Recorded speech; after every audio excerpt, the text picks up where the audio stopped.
Hello guys, mind the squeaky chair in the back. Okay, this is a beginner's guide to building muscle. We're just going to go through a few basic terms when we're talking how to build muscle. Okay, when we go to the gym, our main priority is to build muscle.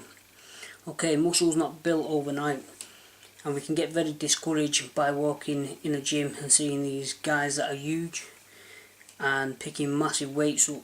Okay, so we've got to start somewhere. Okay, we can't make massive leaps and think we're going to be as big as them in a week's time. I've personally trained a lot of people who are my friends, who've said, "Oh, please train me, Ange, please train me." And I say to them, look, first thing I say to them is, don't give up. It takes longer than a week. You know, it takes more than buying some protein powder and 2 weeks in the gym to gain muscle. So I've trained these people, and whether it's the results, why they've not come back, or day-to-day life reasons is another thing. But I always say to people, don't get discouraged if you don't notice no muscle in a couple of weeks. What you won't be seeing is the internal effects it's having on your body. It's obviously making you fitter and stronger, and the gains will come. Okay, now I'm going to talk about what do we need to do to build muscle. Okay, what we need to do is we need to rip our muscle and let it repair. Okay, what do I mean by ripping the muscle? Well, the best way to rip muscle is do weight exercise or press ups, chin ups, etc. Okay, so when you go to the gym, you pick your weights up and you do your training, you do your shoulder press, whatever you're training that day. Then you go home. When you go home, that is more important than the hour you've just done in the gym. The hour you've just done in the gym is really important, but the next 23 hours for your muscle gains are very vital. So what you need to do, you need to eat a source called protein, and it's not just found in protein powders. Okay, it's found in eggs, chicken, fish, tuna, peanuts, walnuts, pistachio nuts, not just protein powders. Why I say not just protein powders is because people think they can go to the gym, come back, make a 60-gram protein shake, drink it, and they're going to be Arnold Schwarzenegger. It's not going to happen that way. When I first started bodybuilding, I was fooled into the fact that you need protein powder, which I'm doing a video in this week coming up. It's going to last up to 8 weeks, and I'm going to demonstrate that drinking milk alone with no protein powder and a high food protein diet, you can build muscle. It's really expensive if you start paying for these protein powders, these supplements. It's going to cost you an arm and a leg, especially with a gym fee that you'll be paying as well. Okay, so getting back to building muscle. So you've damaged your muscle in the gym. Now you have 23 hours to 48 hours to feed them muscles. People say the first 45 minutes from getting home from the gym are the most important. I agree, but so the next 23 to 48 hours important. Does that window of muscle gaining shut after 45 minutes? No, because if it did, people would not eat for the rest of the day, for the next day. So don't be fooled by the 45 minutes. Yet it's important to feed the body as quick as you can, because you're speeding up how quick the muscles are getting fed, etc. I also recommend that if you take a small snack to the gym, a hand of peanuts, a bag of peanuts, and as you go along, just eat a few. Obviously while you're resting, not training, just eat a few, and you're feeding the muscles as you're going along as well. Sometimes I train in the kitchen, as you can see where I'm filming now. Why do I work out in the kitchen? Because I know I need to eat after I work out. So it gives me that little bit of motivation to cook instead of being fooled by just protein powder.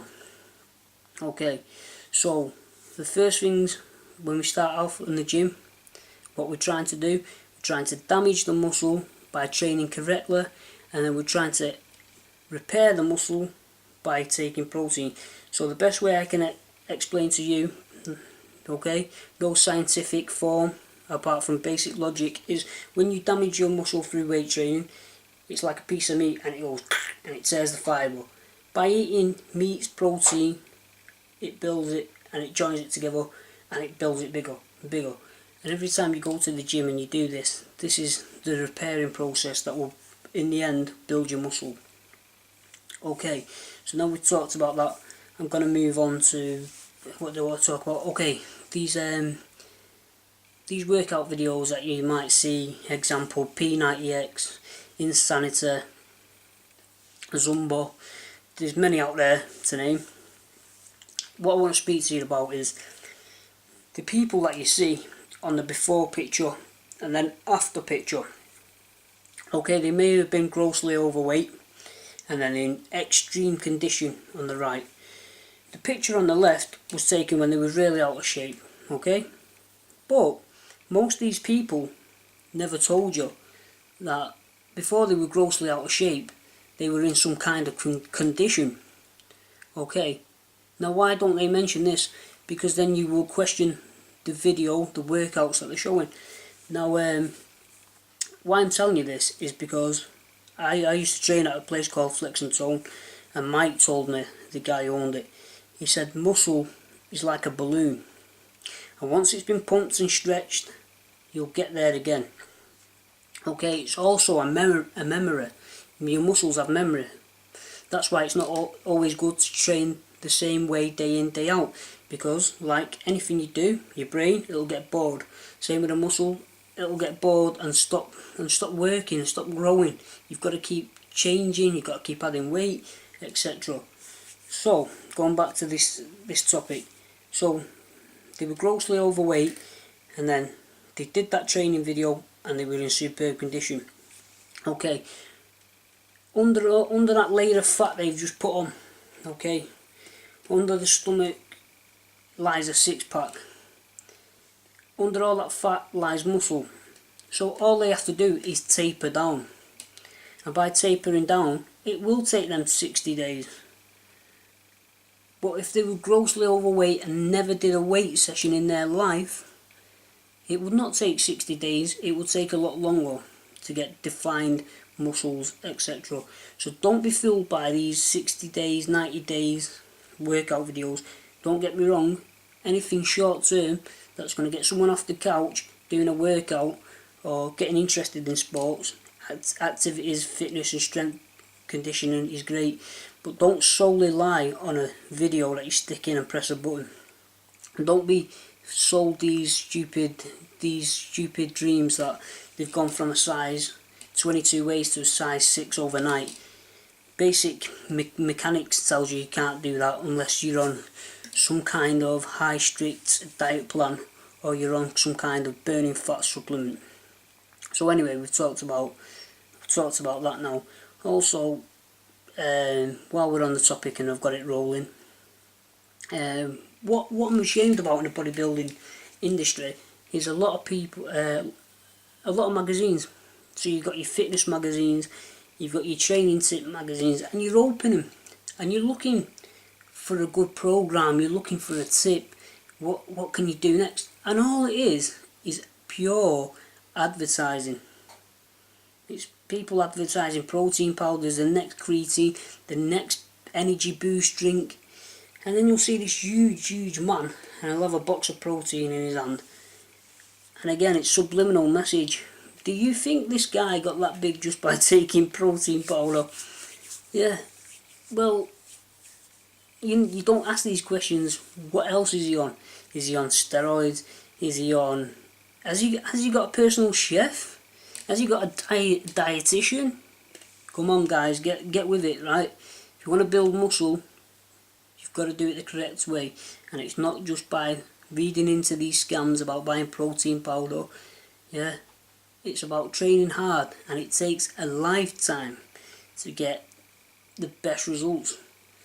Do you think Hulk Hogan started off in a week, the next month was Hulk Hogan he is now, or was then?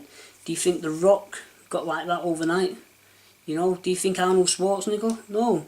Go and look at Arnold Schwarzenegger, how slim he started off, then how big he got, and his body changed and changed. And back then, Arnold Schwarzenegger was on a very low dose of steroids, because I remember watching the documentary on him. Basically, it was a tablet format then, and it was a small steroid he was taking. Look at him now, how it's progressed. Some of the people that are taking steroids are on masses and masses amount, and it's through injections. So you can't compare a natural bodybuilder, which I am myself, I take protein and creatine, to a steroid bodybuilder. I still respect the steroid bodybuilder, but I respect the natural bodybuilder more. Okay, if you're a natural bodybuilder and you're looking at gaining muscle mass, it's going to take a long time. Don't be discouraged. Let the steroid friend take the mick out of you. Let him say, look how much I'm lifting. You're not. Remember, it's not an ego boost. It's a slow progression. And you've got to be happy with your results and not somebody else's. Remember that. The name of the game is to be as good as you can, as strong as you can, and get them results, baby. Thanks for watching. Stay tuned. Peace out, my peoples.